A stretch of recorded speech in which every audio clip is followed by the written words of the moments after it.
react buttons. We love the react buttons so you can clap, laughs, and party sounds, well, whatever it is you want to do. But the show will be starting in just a few minutes, so please stand by.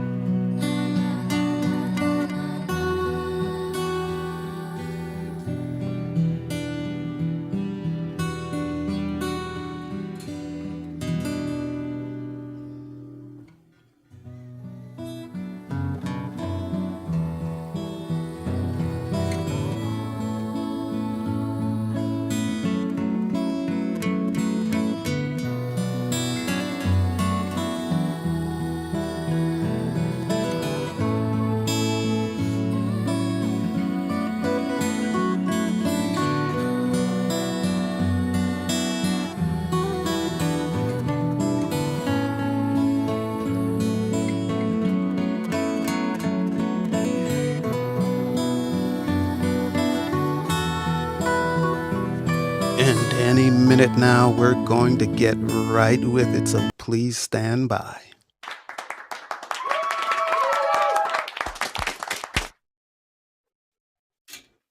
Well, hello everyone. I'm glad to see you here again. And thank you for all the applause, and I'm so happy to see everyone. So let's just get with it.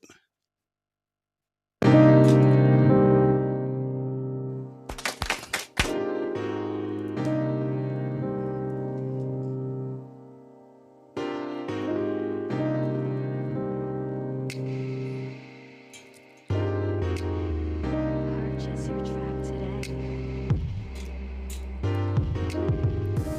Welcome, welcome, welcome. Welcome to Poetic People Fighting Racism, Double PFR. I'm your host, Anthony Cordova Tony C., the man about love.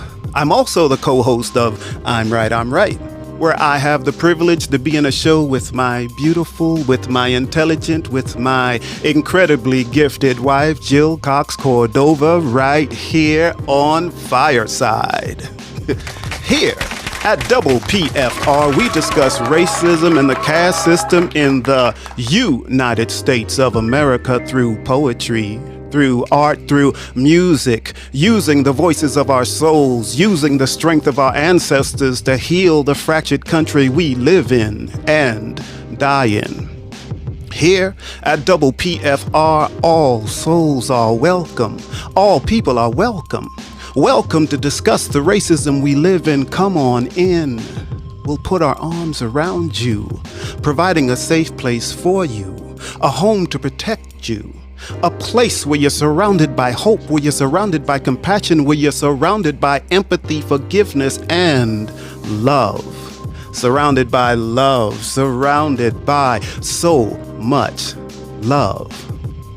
I'd love for you to come in with me, to stand by me, to see what we can do to change this country, to change the people that live in this country. I welcome you to Double PFR with love, with so much love. Double PFR.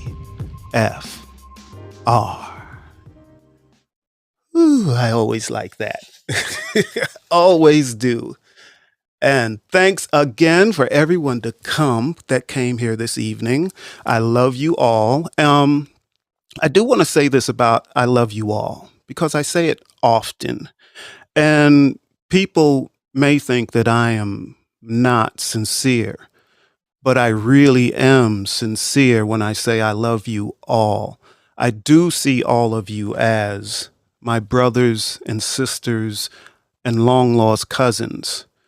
If we don't learn to love each other, this country, this world is truly doomed.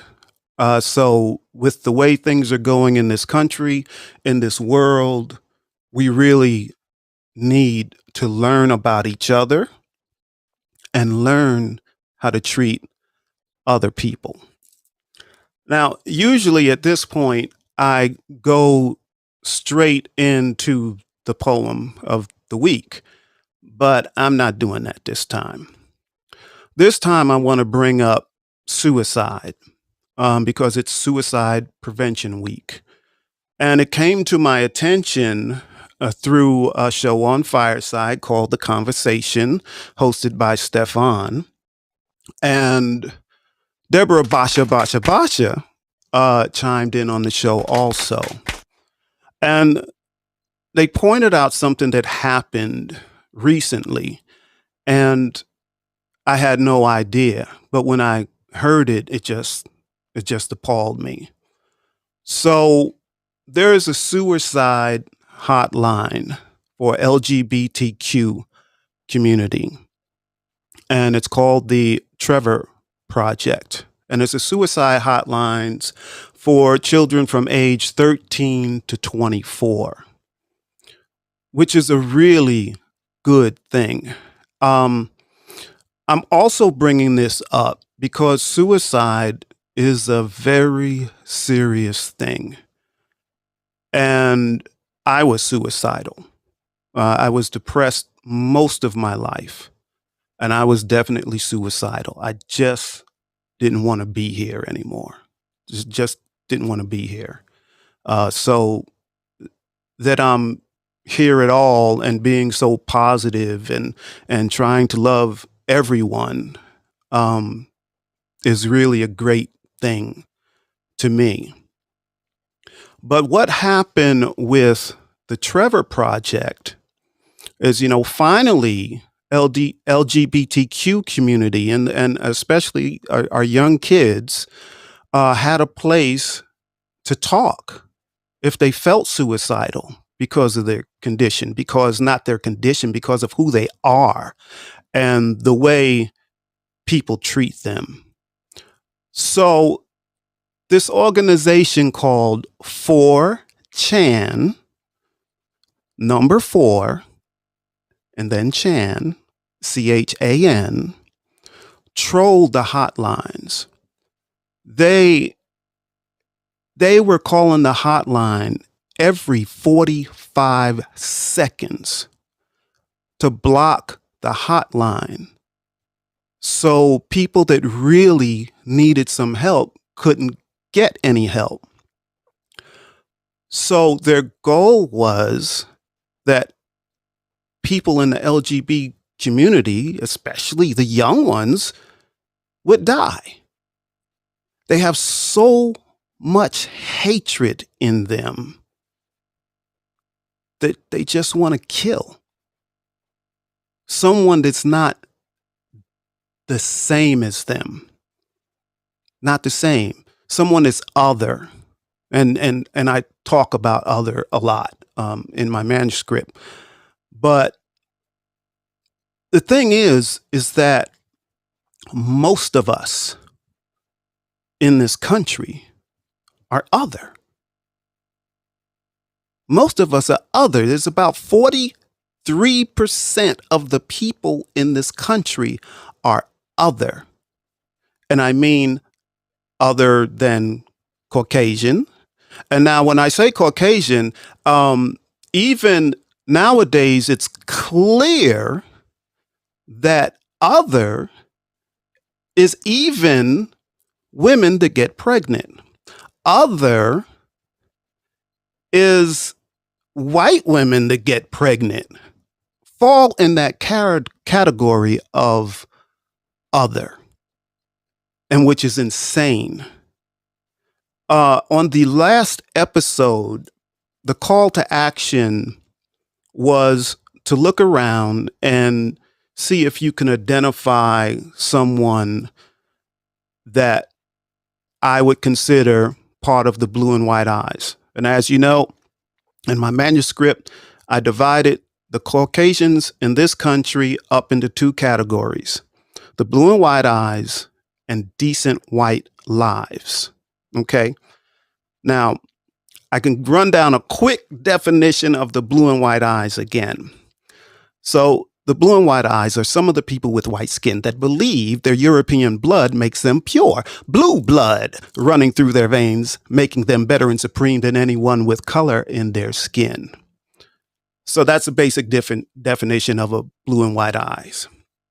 Now, the decent white lives are just decent American people.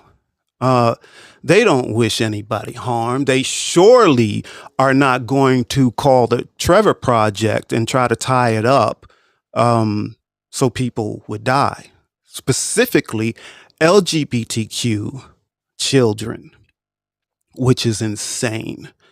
Um, and before I go any further, because I do need to get to the poem of this evening, of this show, which is Less Than. But before I go there, is there anyone that would like to comment on any of this at all? And feel free to raise your hand and request to speak.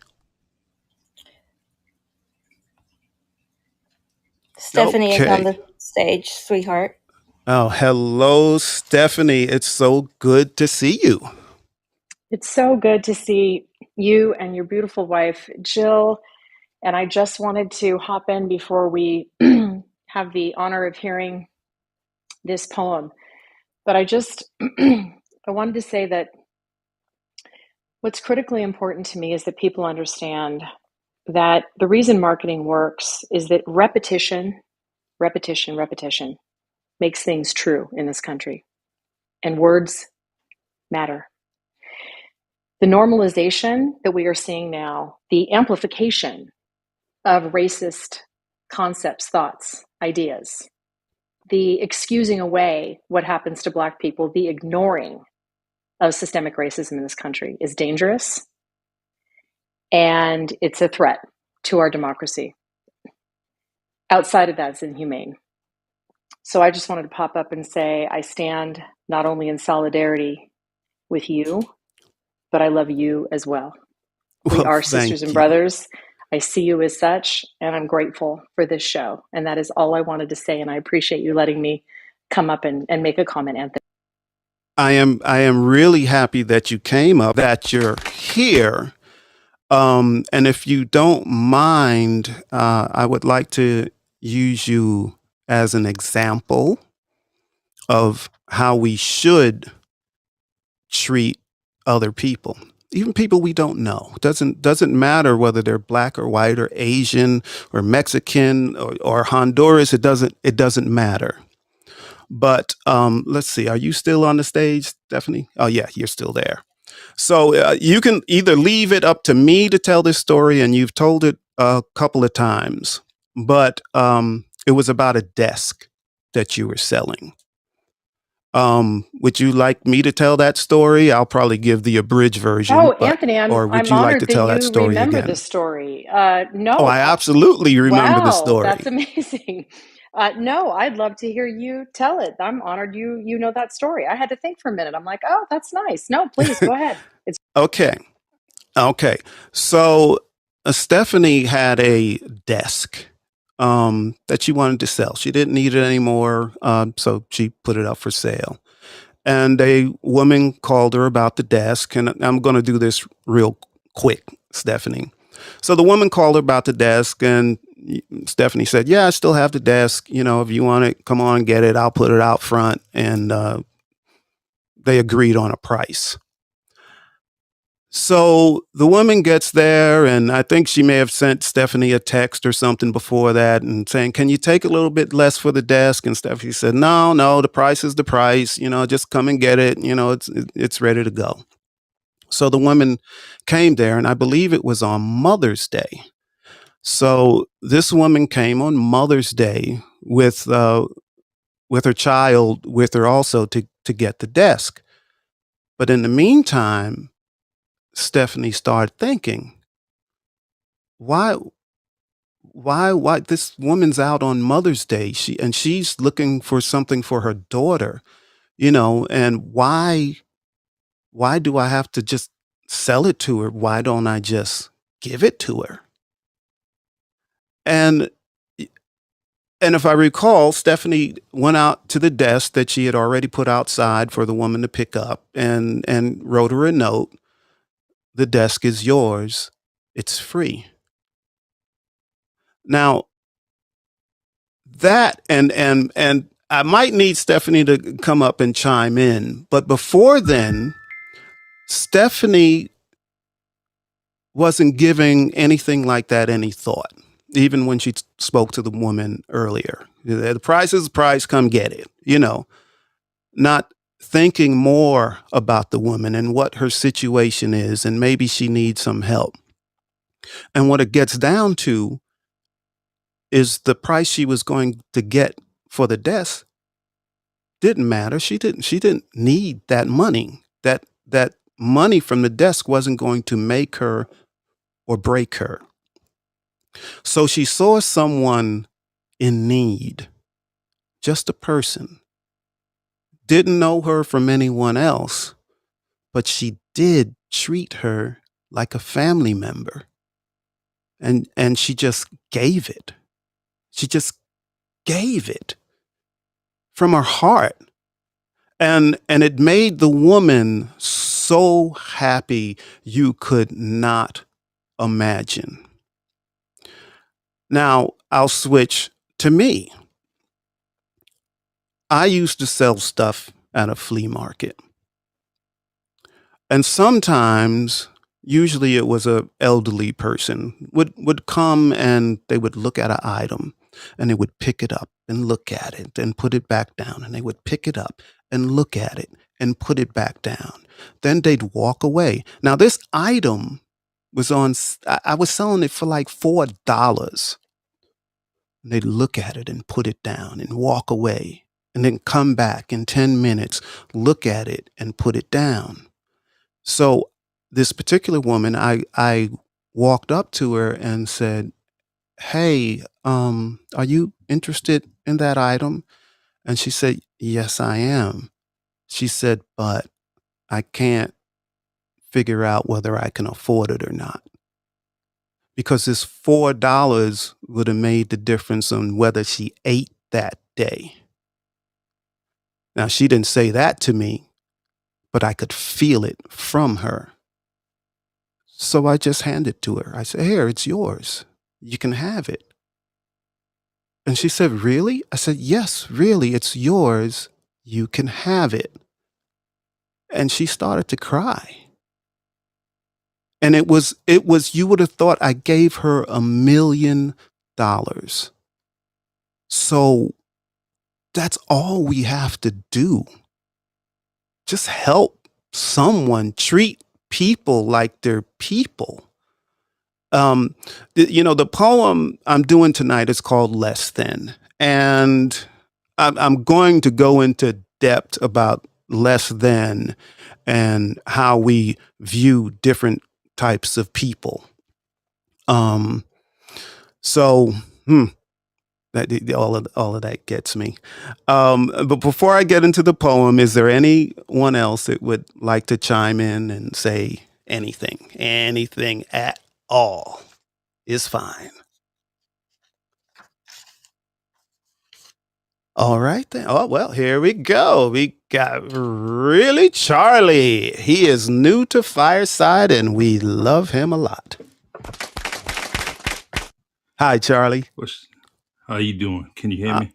Yes, we got you real good. All right. Good. I want to say you're right. You're finally right, Tony. I'm finally. You're finally right.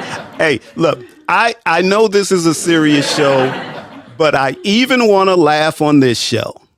So thank you, Charlie. I just want to say that this is interesting because we forget the most. Let's say if we get hurt as people, the most painful or most hurtful thing we can go through is a broken heart, or things that affect the heart. Sometimes we never pump up the heart to feel much better. Mm-hmm. And so all the things that you were talking about with Stephanie and yourself, those are things that kind of, give the heart some more energy, because that adrenaline just really keeps it going, keeps our heart, wanting to do more, wanting to do the next thing.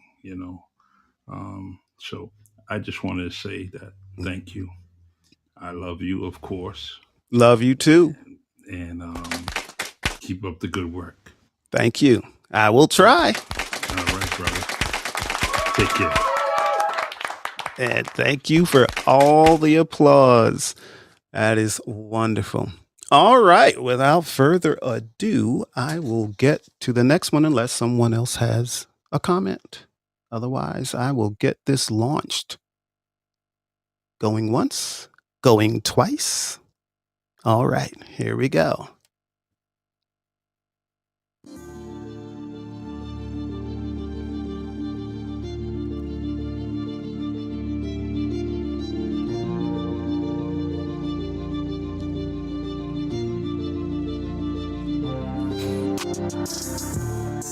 Long before the creation of the United States of America, before we knew the blue and white eyes would sin against us, before they chained and shackled our majestic African ancestors, before they whipped and beat them into the belly of ships, before our ancestors' birth and our grandparents' birth and our parents' birth, before mine and your birth, we had already been branded.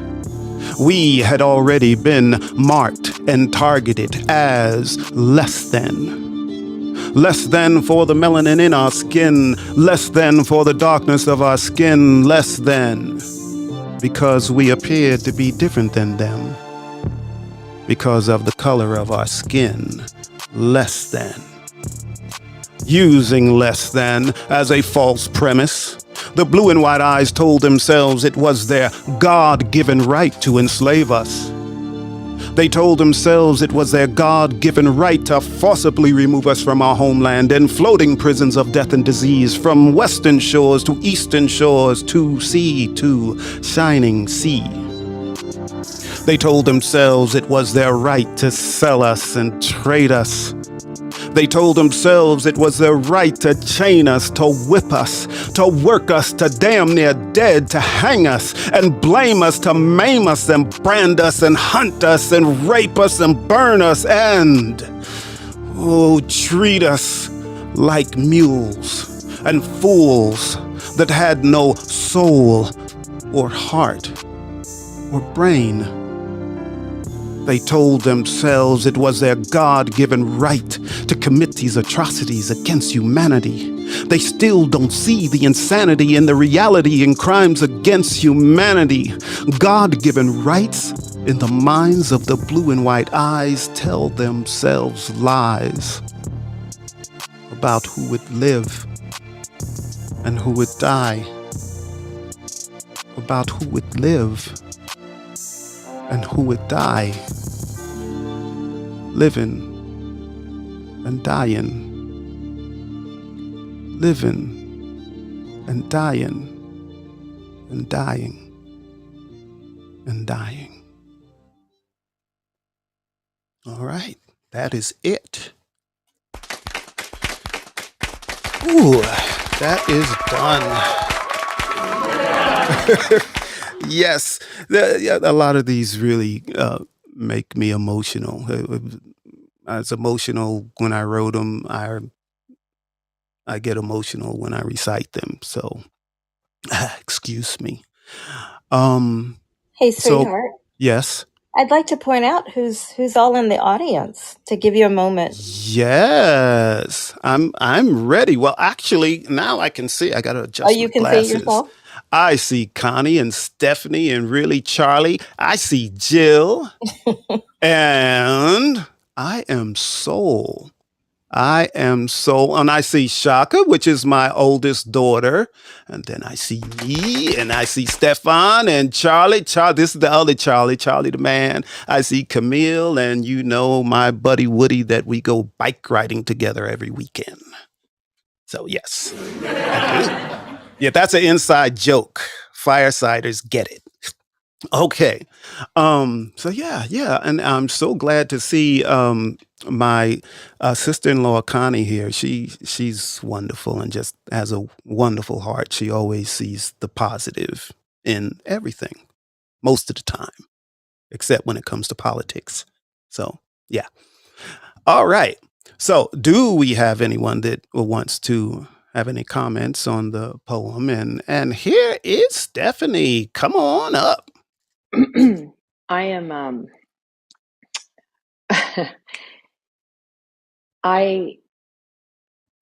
I want to say it was beautiful, Thank you. and it was, but it's also really hard. This country has got to come to a reckoning of the truth of our past. This Absolutely. country has got to come to terms with what it looks like to institute generational poverty, to take land from and humanity from people of color who are still struggling because of those generational traumas. Hmm.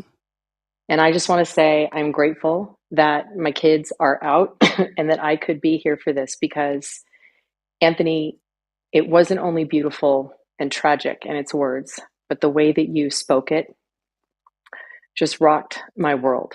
And so I Thank just you. stand here in honor of you and love for you and Jill, and we have work to do. So I Th- stand here with you as an ally and accomplice. And I'm Thank you. sorry.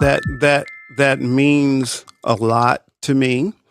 Um, Stephanie, I watch you often on Fireside, and I've listened to you in many, many, many different shows, and I know that you truly understand what's going on in this country. I know that from what you used to do, you know many of the blue and white eyes because you became a victim of the blue and white eyes when you stood up for what you believed in, and it nearly wrecked your life. Um, so the deal is with what I call the blue and white eyes. So, this is the people that hold the power or have power to bring someone else down just because of their color or nationality or their LGBTQ or they're disabled or whatever it may be. Um, they find a way to hate. They find a way to hate.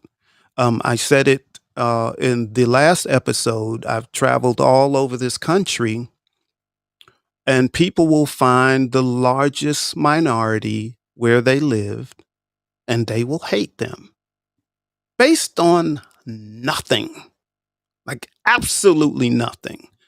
It's it's just crazy to me. How can we do that? So one of the things we have here in this country is that, like I said earlier, most 40 it's about 43% of us and more if you account white women in this country that are discriminated against for anything. I mean, like taking away the right to have an abortion, taking away the ability for a woman to do that.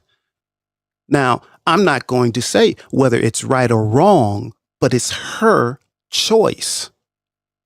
Now, they're supposed to be so concerned about the pregnancy, and I'm talking about the blue and white eyes, are supposed to be so concerned about the pregnancy and life and all of that, but they don't put anything in place to help take care of the child when it's born. All they do is put things in their way so they can take care of that child and born. So they also will keep that woman in living conditions that are subpar because she can't get a job. She's got a baby to take care of. What is she going to do? How is she going to live? Where is she going to live? which is also decided by the blue and white eyes. So they control everything, and it's part of seeing someone else as less than. I challenge people, and I'm bringing it up now, but this is going to be the call to action for this episode. And all of us have some type of bias. We do. We can't help it, but we do. And living in this country, and racism is systemic. It's in deep. It's in real deep. It is so systemic that they even I know some black people that will hate someone else because they came from another country. We got to stop that. We got to stop that. So here's the challenge. The next time you go outside, the next time you drive your car, and maybe you see somebody walking, coming up to the traffic light, and they're just walking. Who knows where they're walking to, but they're just walking. Really think about how you feel the first instant you see them. If they're brown skin, how do you feel? What do you feel first? Do you feel threatened? Do you feel that person is less than? What kind of reaction? But it goes like so much deeper than a person and their color of their skin and where they come from. People will even judge someone by what type of car they drive. So, for instance, you're in your car, you're at a traffic light, and you're in your nice car, whatever it is, doesn't matter, but it's a nice late model car. Doesn't matter what it is. Could be high end, low end, doesn't matter. But somebody pulls up to you with a raggedy car, with a busted muffler and bufflet, and their car is all faded and the windshield is cracked. What's the first thought you have about that person just driving the raggedy car? Do you see them as less than instantly because they're driving a raggedy car? You know what is it? When you go into a fast food restaurant, do you immediately make a judgment on the people that are working there? They're people just like the rest of us human beings trying to survive in this world. But then, when you look a little bit deeper, there's some of us in this country that were less than the moment we were born. The moment we come out of the womb, we can be seen as less than. Our mothers may not get the same treatment in the hospital because of their color or their nationality. Less than from the jump. Before you even know about anything, you come into this world, in this country, as less than, seen as less than. And it just continues and continues and continues. But here's the deal. Like I keep saying, and I know I'm saying this like the third time, there's like 43% of the people in this country are considered to be less than or other. But then we turn around and hate each other because we don't want to be on the bottom. And that's when it gets into the caste system. So in this caste system we live in, if you have dark skin, you're on the bottom, period. You are on the bottom shelf. It is not going to change. Even when you're the president of the United States, even when you're the first lady, it does not change. We are marked. And there's powerful people that are the blue and white eyes. And like I said, Stephanie probably knows this and who they are much better than I do. And I'm not going to ask you to call them out. Just I'm for the happy to. yeah, no, don't call them out. Don't not well. No, don't call them out. Don't call them out. I don't want my show to make the news that Anthony, way. I won't. And I'm going to go back in the audience. But listen, you know what, people? You know what's funny is that here's how simple this is to me. If you are living a life where you get excited about the 4th of July, you get excited about the United States of America, and you get all patriotic, that feeling is based on a United States where we are all equal. So when we know that we have many groups of people who are not having an equal experience, they do not have equal representation, and they are experiencing harm, you know what our job is if we're not experiencing that same harm? It's to look over and instead of being judgmental, be curious. What's wrong? What's happening? And then listen. And then the call to action is, if you believe in this country and you believe in democracy, your call to action is to make it right. If you are of privilege and someone is not, your call is to make it equal. That's the call.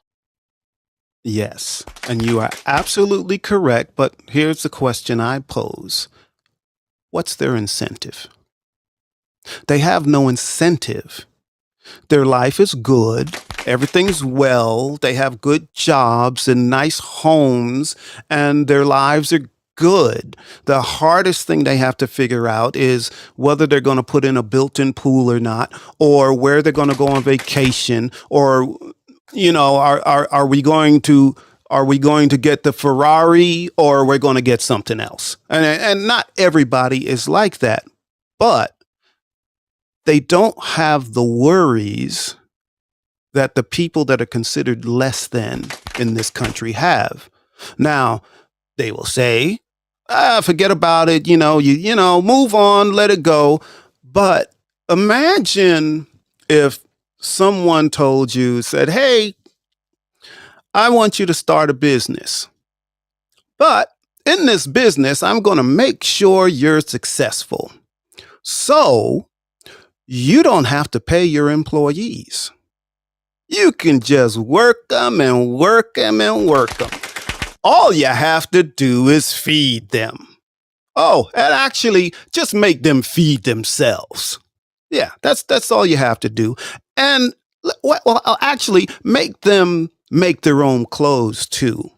Yeah. Oh, and by the way, make sure you don't let them learn how to read or write. But you will be very successful because you don't have to pay employees. And that's how wealth is made. It's no different than what they do to immigrants that come to this country. They say, oh, we don't want them here. Send them back. But everyone that makes it through, they put them to work and take advantage of them. I know that if it wasn't for Black people in this country, there were slaves. If it weren't for the Mexicans in this country that they exploit on a daily basis still today, this country would stop moving. It really would. But oh yeah, let's get rid of the Mexicans. No. This country would be destroyed. So it's just insane. And imagine if somebody said, hey, you know what? I really want to help you out. So we'll just kick these people off their land and I'll give it to you. You can raise cattle, you can grow crops, you can do whatever you want, and you don't have to pay for land. Imagine if today you didn't have to pay for land. Wouldn't people get rich? Absolutely. But it was at the cost of stealing it from someone else. And Native Americans are treated so horribly in this country that it's just insane. And the country acts, it's no big deal. We gave them a reservation. Imagine if someone kicked you out of your house and said, go live in this cardboard box over here. You should be fine with it. You just stay in a cardboard box, you'll be all right. It's the same kind of mess. And they still won't do anything. They say they help, you know, the Native Americans, but they don't, the indigenous people of this country, but they don't. They don't do it. Now, there is something, I'm saying this live, but you know, there's a thing where people started identifying whose land they actually live on. So if it was the Navajo, they say, oh, our land was taken from the Navajo people, and that's where we're living. Okay. Jill knows this is my favorite words. What are you going to do about it? You know, how can you tell someone, we stole your land, we're living on it, but your loss. So what I propose that everyone that finds out they're living on a Native American's land that was stolen from them, that you give that tribe at least 10% of your property tax every year. At least 10%. It's not a big deal, 10%. But if we did that, if everybody did that, how much would it help them? Would it be enough to start buying more land? Because Native Americans don't hardly buy more land. They just live on the res. And living on the res is an awful thing because Native American women have been being slaughtered for years. And nobody does anything about it. It's all hush hush. You never hear about it. It's the same as all the black men and black women that have been being killed in this country. And all of a sudden, you know, people are like, really? That was happening? Really? How could they not know what's happening? How could they not know? They didn't know until George Floyd? Come on. But the deal is, there's no incentive to change. They're living a good life. Life is good. Life is good. When you have a good job, you live in a nice neighborhood, all is good. You got friends and everything else, you know, life is good. No worries. No worries. But no one wants to do anything about it. Now, what we need to do, all of us, is start looking at what we have in common. What we can do to help the others that are the others, us, because we are the others. What can we do to help? Now, some people know here on Fireside, you know, I don't just talk. You know, a lot of people may think I'm not sincere, you know, because of how I am on I'm Right. You know, it's a fun show. We want to have fun. I want to show love on the show.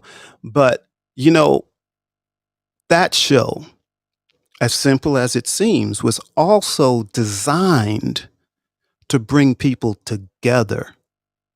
Come to our show, laugh with us, you know, cry with us. Let's have some serious topics. Let's have some that aren't so serious, but see that we're really all the same. So on Fireside, if I see a creator that has just come to Fireside and I don't know them from Jack. I don't know them from anyone else. But I might see their show and say, "Oh, they need some help." They just need some help. And I may not even announce that when I come to their show, I'm there to help them. But that's what I do. I come there to help them. I spur conversation. If they need to have more conversation in their show, that's what they do. If they need more levity in their show, that's what I do. If they need some serious conversations in their show, that's what I do. Because I want to help. I believe we are brothers and sisters and long lost cousins. So I do it, and I don't ask for anything in return. Anyone on Fireside that is of good heart, which is a serious part of it, if they're of good heart, I am willing to help. Jill is willing to help because I need to practice what I preach. So, and that's what we all need to try to do. Put away that petty stuff. All this other petty stuff. I'm not trying to have the greatest show on Fireside or beat anyone else out. I'm just doing what I feel I need to do. That's it. That's it. I'm doing what I feel all of us should be doing. And I'm trying to do this by example. See what I'm doing. See what I'm putting out. See that I never deviate from who I say I am. You will never, ever see me talk badly about anyone on Fireside. I'm not going to do it. It's not constructive. That's just creating more hate. Just creating hate and division. I won't do it. There may be people on Fireside that really don't like me. I don't know. I don't care that much. But I'm not going to treat them any differently than I would treat anyone else, even if they dislike me. They might dislike me because of my personality. They might dislike me because of my color. I don't know. They might dislike me because I have a show similar to theirs. I don't know, but it doesn't matter. It doesn't matter because, that person, I still have love for that person. I still don't wish them any harm. And if that person said, "Hey, can you help me build my show? Can you help me with this or with that?" Chances are I'm going to say yes. I can. I'll do what I can. I'll do what I can because we need to love each other. It doesn't cost a whole bunch of money just to help somebody. If you have knowledge, give them some knowledge if that's what they need. Give them what they need. Treat them truly like your brother and sister or long lost cousin. Because even that cousin you're distant from, or you may have a brother or sister that you're estranged from. You may be estranged from your parents. It could be anything like that. But if they came to you, you would have love for them. You would try to help them. Even if they make your life miserable, you wouldn't leave them in the street. You wouldn't just leave them to die. Because we're all a part of each other. We're human beings. We have legs and arms and heads and eyes and all of that. And people want to use the difference of the color of our skin to separate us. It's just insane. It's insane. It is so difficult to hate. You have to put a lot of effort into hating someone. And it sure doesn't make you feel good. They may think they're making themselves feel better by hating someone else, but when you hate someone else, the person you're really hating is yourself. And I just want people to start understanding that. I want people to come to this show and let's have discussions. When I say this is a safe place, I really mean it. It's a safe place. If there's someone in the audience that truly believes that Black people in this country should get over it, I want to talk to you. And I'm not going to be angry. It's not going to turn into an argument. I just want to talk to you to see why it is you feel that way. I want them to understand why I feel the way I do. I want to be able to show them that the things I go through in my life are things they never have experienced in their life. Never. The things I have to worry about on a daily basis, where I go, what I say, should I say this, shouldn't I say that? If I'm at work or if I'm at my business, what can I say? What can I not say? Because I may lose some business. I may not get the job. I may not get this. And it's all about color. It's all about somebody disliking me or hating me or thinking that I'm less than or other only because of the color of my skin. It's like nothing else. I mean, can't you think of something better? I got bad breath. Oh, I don't want to be around him. He's got bad breath. Yeah, I could deal with that. No problem. It's okay. No problem. I got bad breath. I'll get some breath mints. I'll go to the dentist. Okay. No problem. But to hate me just because my skin is a different shade of color? To hate people because they live in public housing? Well, let's start asking some questions. Why do they live in public housing? Oh, well, you might say, oh, they're lazy. But no, they're not lazy. Let's look at their education. Where did they get their education from? Oh, public school. Oh, public school. What public school? Where was the public school at? Oh, the public school that was on the other side of red lines, on the bad side of red lines. That's where they went. And they may have had teachers that were part of what I call the blue and white eyes. Now, I have seen this personally. It may sound like it's not true, but teachers that are a part of the blue and white eyes will purposely try to keep Black kids down. They won't teach them what they need to learn. They won't try to uplift them. They're always put down by the teacher because the teacher believes they're less than. The teacher believes they're not worth a good education. So if you have generation upon generation upon generation living under those conditions, what do you think it creates? What do you think it creates?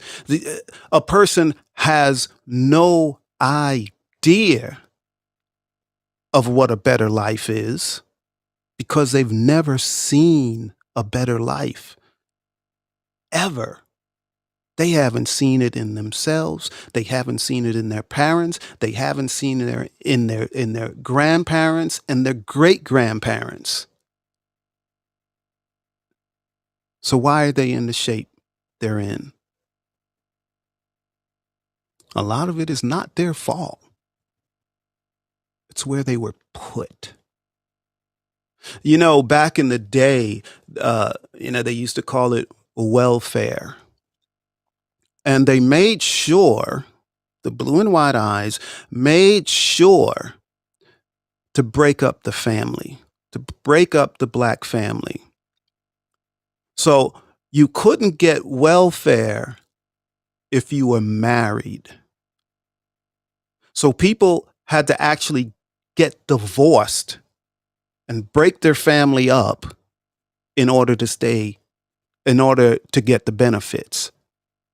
Now, they break their family up, but the blue and white eyes would go even deeper than that. The blue and white eyes would make inspections to make sure the divorced husband was not living in that household. Come on, that's insane. It's insane, but they did it. They did it. So every step of the way. Look, I know I'm probably rambling and I'm going to stop in a minute. But I'm going to go back to the Civil War. Now let's think about this. Civil War between the North and the South. We know all about it. But here's the thing. The war ended, but they left us with our enslavers.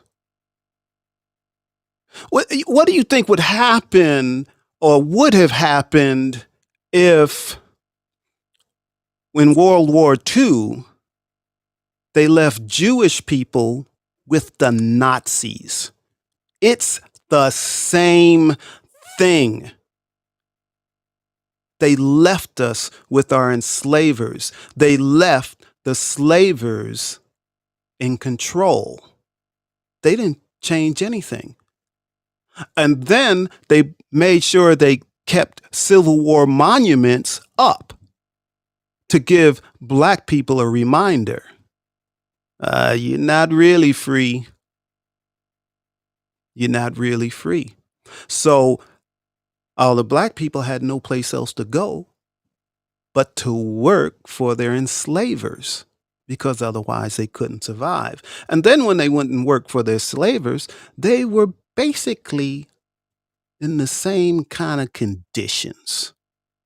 So if they went downtown, they couldn't use a water fountain, they couldn't go to a restaurant, they couldn't, all these things they couldn't do before, they still could not do. But yet, the United States government is like, oh, it's okay. And then, they were going to give us reparations, and they did. Everybody's heard about the 40 acres and a mule, and they did. But after a year passed, they took all that land back and told all the so-called freed black people, they told them, okay, well, we're taking the land back, but you can work that land as a sharecropper. And you can pay us rent for the land. Come on. It's real when you really look at it and think about it, how insane that is. But yet, you know what? Y'all just need to forget about all that. Don't worry about it. Why do you keep going back to slavery? Why do you need to talk about it? Why? Because we still experience a lot of that stuff. We still do. I'm glad to see that some of the monuments have been taken down, but look at the stink that caused. This is why so many things are changing now. Because too many people are speaking up. We're too vocal. We're way too vocal. We're getting too much power. We don't know our place. We're really supposed to stay in our place. We need to stay quiet. Be quiet. Be happy with what you have. And I've actually heard people say it, you should be happy with what you have. At least you're not a slave anymore. Yeah, yeah, okay. Okay. It's like, just shut up. Don't worry about it. We're doing good, so we're not worried about you. Okay. I've been rambling long enough because I can go on like this for hours. But I would like to hear from anyone in the audience, anyone that wants to say anything.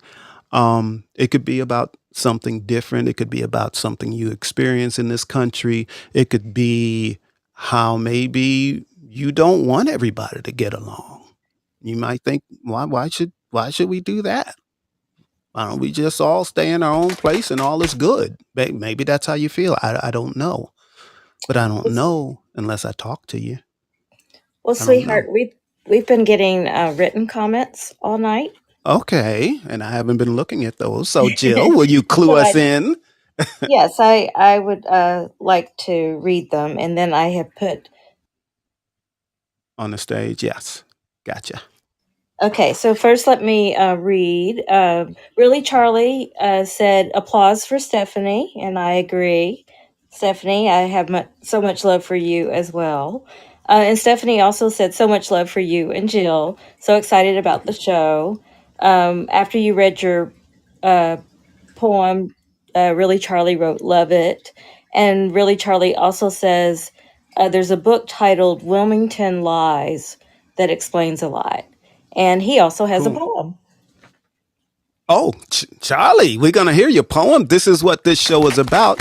And I don't say it enough. So, this show, I know I say it in the intro, but I truly mean this. If you're an artist of any type and you express yourself and you want to express something about this country or how you feel in this country, really bring it here. We have loving arms and support. We want to hear it. So you're on, Charlie. Okay. Can you hear me? I can hear you. All right. This poem's about a woman and her body. And the title of it is Your Body. Your body, your choice for your body is surely not mine, because I am a man. Blood, sweat, and tears may be the reasons why your body conceived a child. A crime unlawfully may have violated your body, so the choice is yours, and no man or woman should dictate your fate. Your body is made up of your body, mind, and soul. A child is precious. A child is priceless. Your body is also precious and priceless to decide whether parenthood is for you. Love may have created a baby. A crime may have caused a pregnancy. Your body is surely sanctified to be a mother or not to be a mother. Your choice shouldn't be decided by no other. Your body, your mind, your soul. A mother's decision should never be told to her. She can make her decisions for her body. If carrying a child is something the world wants, I say to the world, use your body, not hers. Thank you. Oh, yes. Oh, yes. Oh, yes. That was very moving, Charlie. Thank you. Really, I really loved it. I also believe that it's very difficult for a man to understand, um, to truly understand a woman and how they may feel about something. But I think you said it from your standpoint as a man. It's your body. It's not my body, it's your body. I should not have control over that. So just wonderful. I love the message in that. So thank you, Charlie.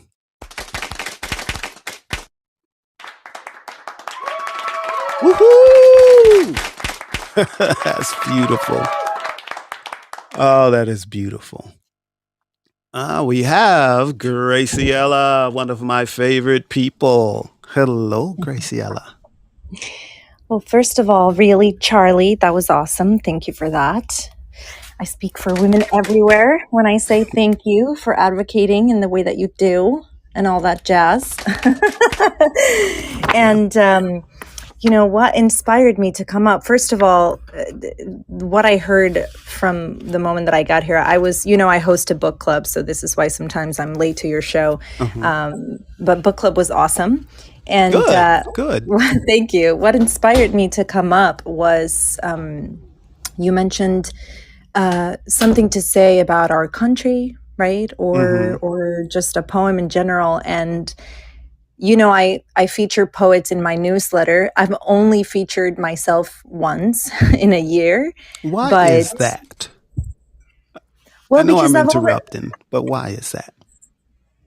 Because I've been published, I've been on stage, I've done all the things. I want to feature other people. Okay. It's not because I'm shy or anything like that. I know you're not shy. Come on.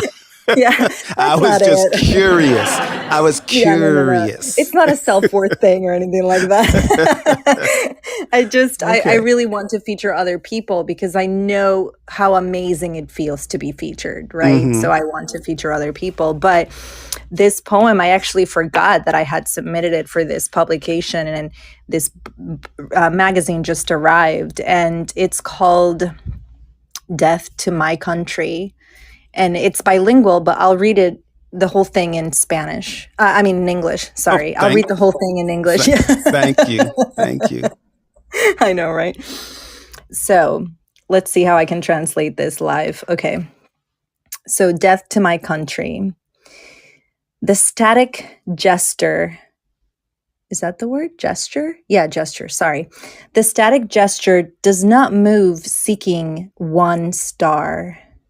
It moves by shadows of unspoken truths as death ensnares the world. The cries of the victims fill the empty face. Their souls looking from afar, loaded with shame and sorrow, finding nation in a brothel, corrupting the demon that destroys them. My head empty of trivial, mundane things, haunted by the people in it. People who have gone, lingering forces, empty voices, and the wind that carries them away. Wind of change that has left stranded every effort, every image, and rapturing them in a black promise.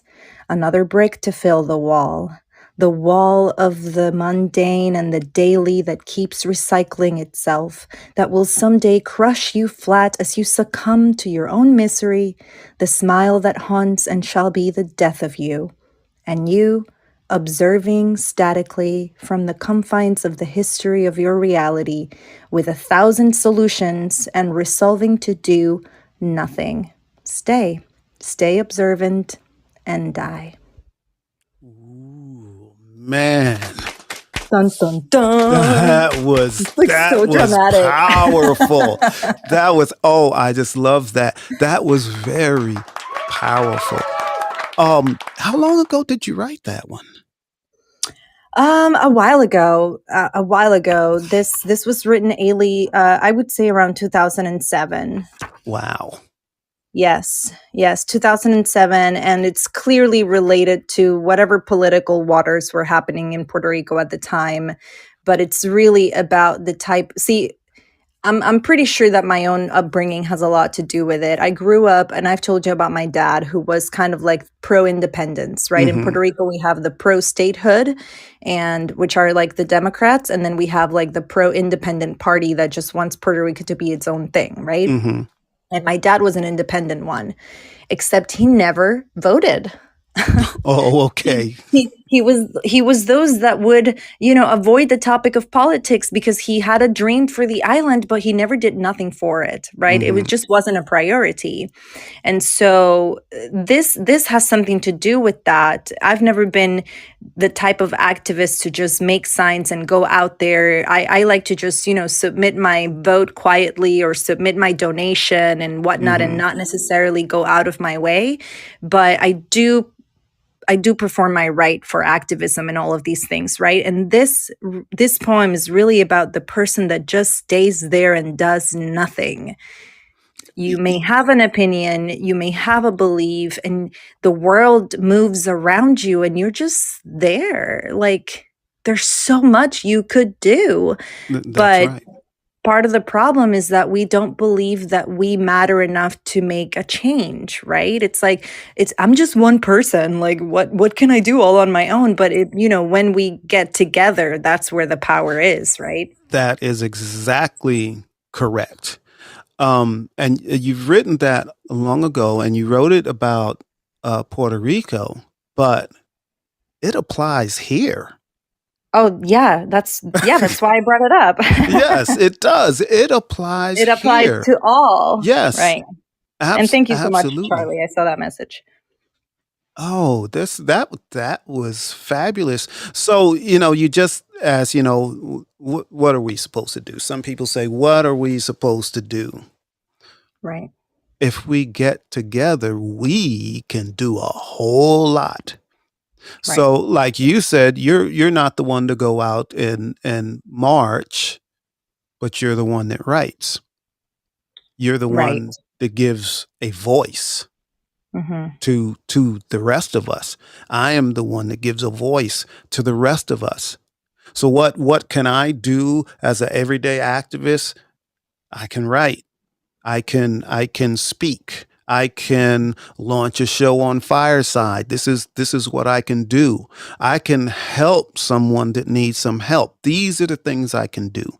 These are the things that we all kind of need to do. Whatever it is you can do. Some people are good at politics. They need to be our politicians.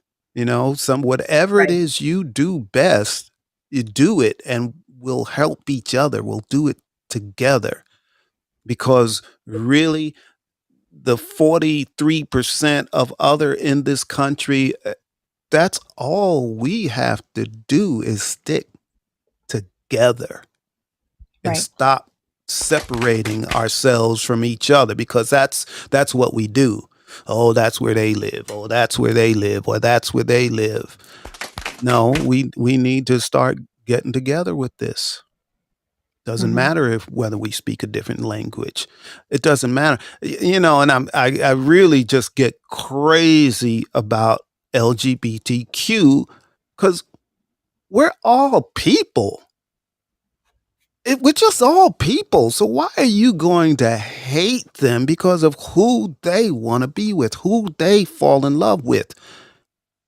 That's none of my business. And it's none of your business. They're people. They have their own, they're just human beings like us. Can you imagine if, well, look, I'll just use myself. I cannot imagine someone walking up to me and start asking me questions about my and Jill's sex life. That's none of their business. So That's right. why is somebody that's lesbian or gay or whatever, or trans, why can we just ask them all these questions about their sex life? If they want to tell us, that's fine. On their own, fine. That's up to them.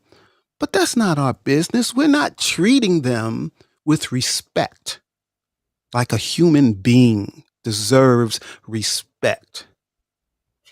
And it's just so many things are just insane to me. I don't understand it. I just don't understand it. It seems so simple. It's a lot easier to love someone than hate somebody. I know I said it earlier, but it's true. It's true. When you're filled with hate, you're filled with a bunch of pain. When you're filled with love, there's nothing but joy. Good stuff. Good stuff happens. So we have to stop. We have to change. Because this country, this world cannot continue this way. Something's going to have to give. Oh boy. Okay. As y'all see, I'll start rambling again. But, okay. Jill, how long have we? Oh, I'm over. I just now looked at the time. I try to make this an hour show, and it hasn't been yet. But, I guess I need to, Jill, do I need to start wrapping this show up? Yes, please. I just wanted to read Charlie's note. Gracie Ellis saw it, but I wanted to read it to everyone that really loved the poem. And I think he speaks for all of us, Graciella, about your poem. Oh, yes. So, sweetheart, if you could just remind everyone what the call to action is and then wrap it up. Yes, the call to action again is less than. On your day-to-day travels, look around, and when you see someone, just be honest with yourself and and look into the first reaction you get from that person when you see them, whether they're homeless or whether they're just walking down the street or whether they drive a raggedy car or they live in a certain part of town. It doesn't matter what it is, but really look at everyone with a different eye and see if you feel any type of emotion, especially negative emotion. But if you do, you've identified it and you know. So now the next time you can catch yourself. Oh, no, I would feel a certain way when I would see that type of person. I need to change that thought. So that is the call to action. All right. Now, some other things real quick.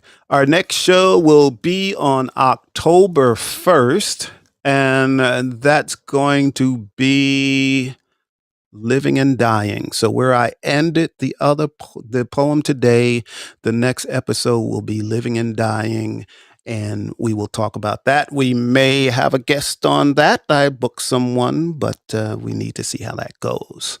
So I guess this is the end of the show, and we will play some music and get us on out of here. I believe there it is.